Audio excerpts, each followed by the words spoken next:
Okay, there's a lot to cover in chapter 1107 of One Piece, and the official has come out yesterday, with this being recorded, so I'm gonna have to get this out quick. But nonetheless, if you're new here, drop a like for being a One Piece fan and subscribe for just said reason.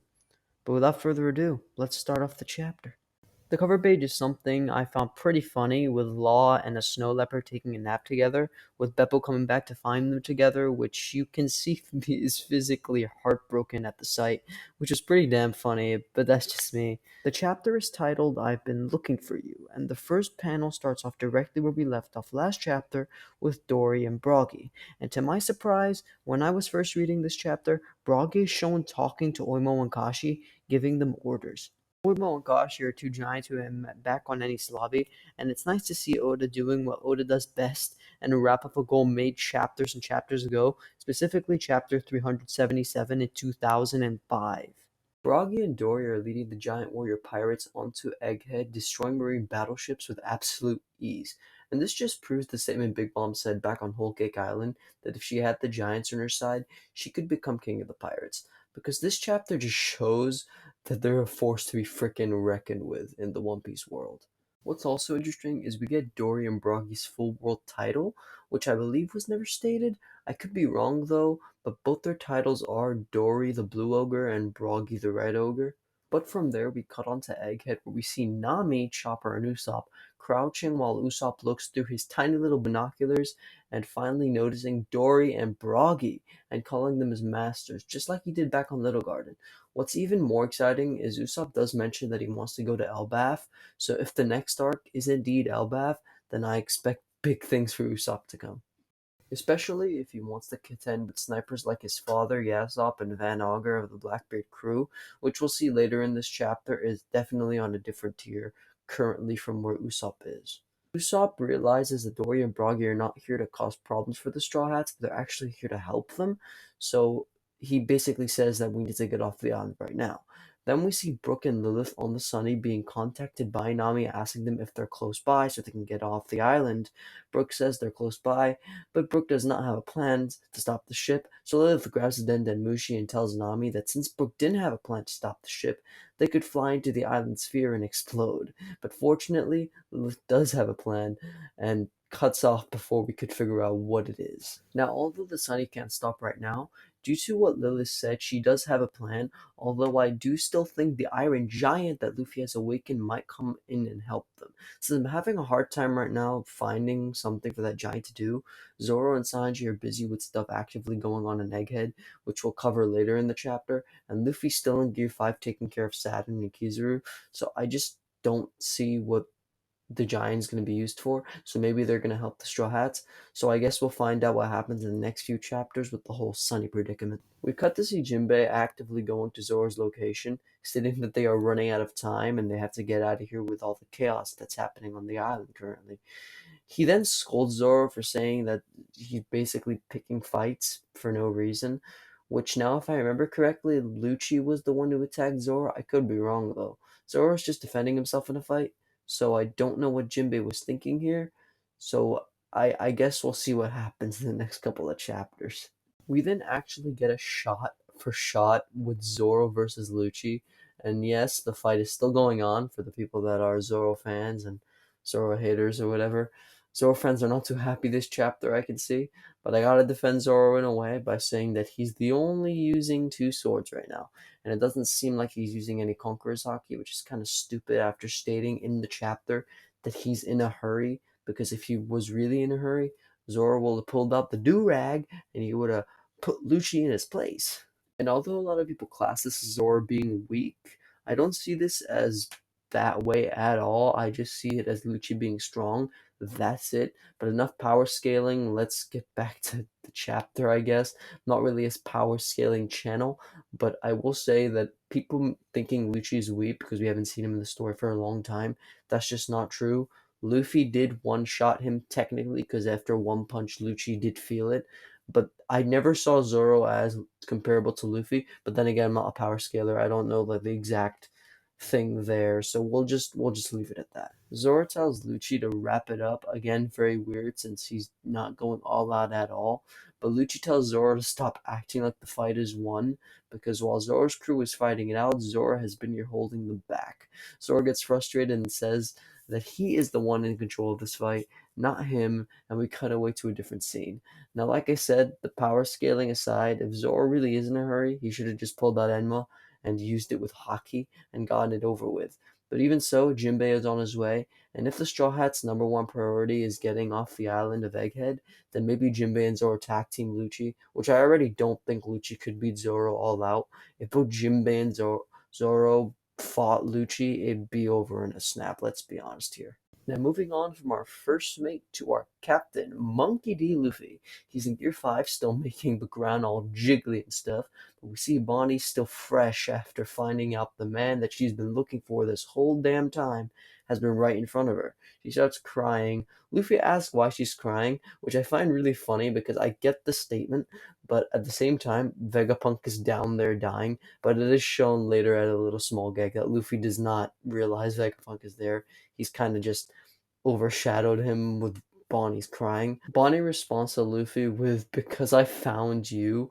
Luffy says he's been here the whole time, and Bonnie tells him she didn't know he was Nika. Luffy sits there thinking, like, who the hell is Nika? I'm Monkey D. Luffy. Then Luffy cuts off Bonnie and asks her, what the hell was with that weak punch you threw at Saturn? Bonnie smiles and tells Luffy, I was just trying to be like you. But how about you show me how it's done and give Saint Saturn a big old punch for Vegapunk? Now, before we talk about what happens to Saint Saturn here, can we just appreciate the dialogue between Luffy and Bonnie?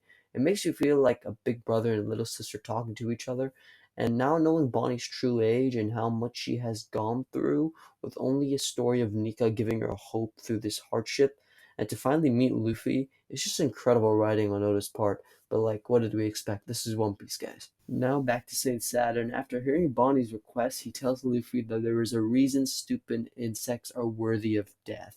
Luffy, being Nika, shrugs him off. We even see that little effect, which I didn't see many people notice, where Saturn looks at him and tries to like pop Luffy's head or whatever, and Luffy just shrugs it off and says, yeah, no, and proceeds to launch Saint Saturn with an attack called Gomu Gomu no Dawn Gatling.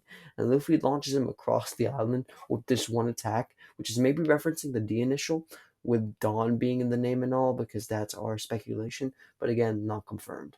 Now, after Saturn gets punched into oblivion, Bonnie checks on Vegapunk and wants to take this opportunity to escape.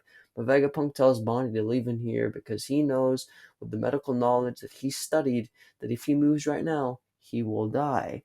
Now, on my first read, I thought she took Vegapunk anyway with him. Bonnie says she has to try in the earlier after that retort, so I was like, she picked him up and took him anyway. Just like, doesn't matter as long as I take you with me. At least you'll die with me than die here alone. But on a reread, I noticed Vegapunk was actually left behind in a different panel, so Vegapunk could actually die. The actual like one this time, so I don't really know. Maybe, of course, the other Vegapunk satellite's still alive, but would they be affected if Vegapunk, the actual like satellite, died? Who knows? We'll see how that goes. Now, as soon as Vegapunk stops talking, Kizaru shows back up and names a light beam straight at Bonnie and Vegapunk, telling them you'll die whether you move or not, so accept your fate. Kizaru has accepted that he does not want to do this, but he's just accepted that he's a cog in the machine, so it really doesn't matter. But it is just sad watching him just sit there and try to rationalize what he's doing for the Marine's sake. Sanji appears and kicks the laser beam out of the way with ease. Kizaru is so shocked at this that his face seems more phased than when Luffy ate a damn light beam in chapter 1093. Now Frankie asks how he could kick a light beam. Sanji answers, love is stronger than light. Now I love Sanji, but we all know that love didn't kick that beam away. In a reread, I noticed Sanji's eyebrows have shifted, just like in his fight against Queen on Wano. That means his exoskeleton has activated. Now, I don't know if this will be a full on fight because the arc is close to done at this point, but I'm here for it either way. Frankie, Bonnie, and Atlas take this chance to escape, and then we see an amazing panel shot of Sanji and Kizaru facing each other while Luffy's bouncing up and down next to his cook, just sitting there like, yeah, I'm him. I'm the captain. Hey Sanji, how about you kick this guy's ass for me? Usual response to Luffy and Sanji that he's gonna have to take both their heads or the higher ups are gonna give him problems. Then Sanji responds with probably one of the coldest, most badass comebacks in One Piece. He says, better start writing up a formal apology to them because that ain't gonna happen, Chief. Cook and Captain side by side against Yellow Monkey, Borsalino Kizaru, Admiral of the Navy. Absolutely awesome. Can't wait. Hopefully, it's a mini fight and not just a confrontation next chapter it's over. Now, we cut from that to probably one of the most shocking moments of the chapter. And yes, I know there is something more shocking than everything that's happened so far. We see Saint Saturn after he's landed, after Luffy's amazing attack. He was stuck in some rubble in the dirt, and that's when we see a familiar face of Katarina Devon.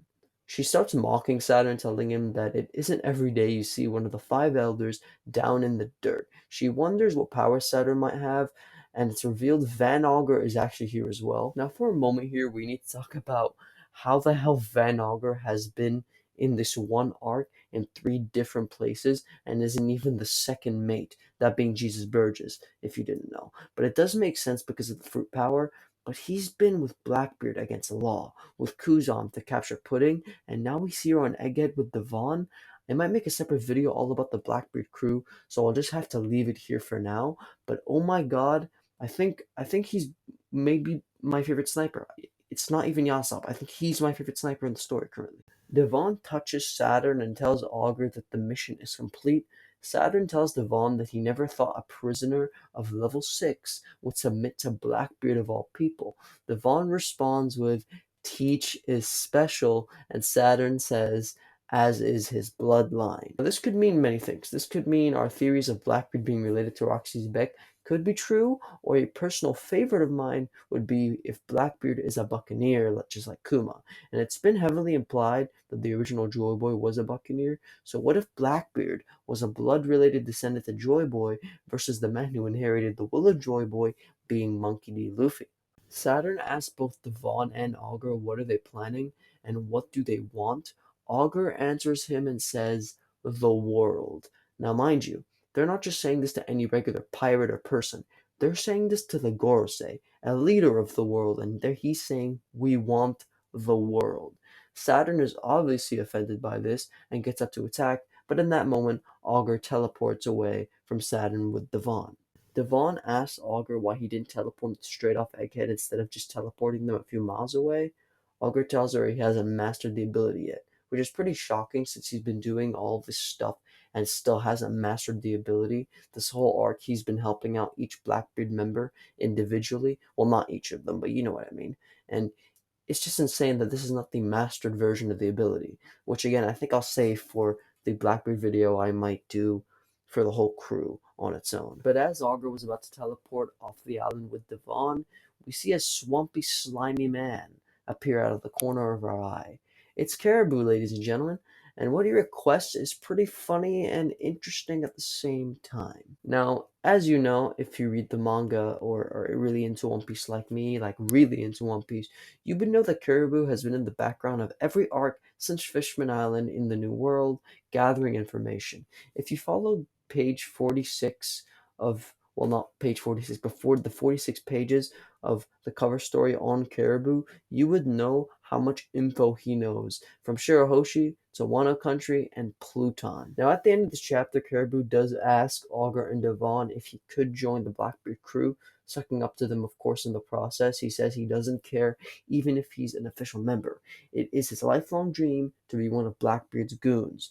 And that's where the chapter ends. But we do know that back in Wano, Caribou did say that his information that he found out in Wano would be beneficial to a certain person. Now we know that certain person was Blackbeard, but not directly, since Caribou just idolized him. But now the question is, will Blackbeard let him join? Now, knowing what he knows, I think Blackbeard would let him join as a goon. A bonus is he has a Logia, which can store an infinite amount of stuff in his body. As much as we hate the Logia because this swamp fruit, it is a pretty beneficial fruit. So I think Caribou got almost 100% chance to join the crew.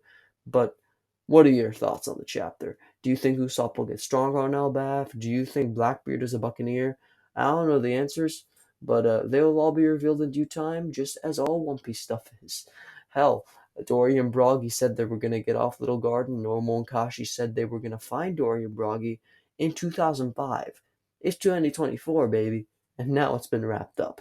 But for now, I'll see you guys next time in the next video. Goodbye, guys.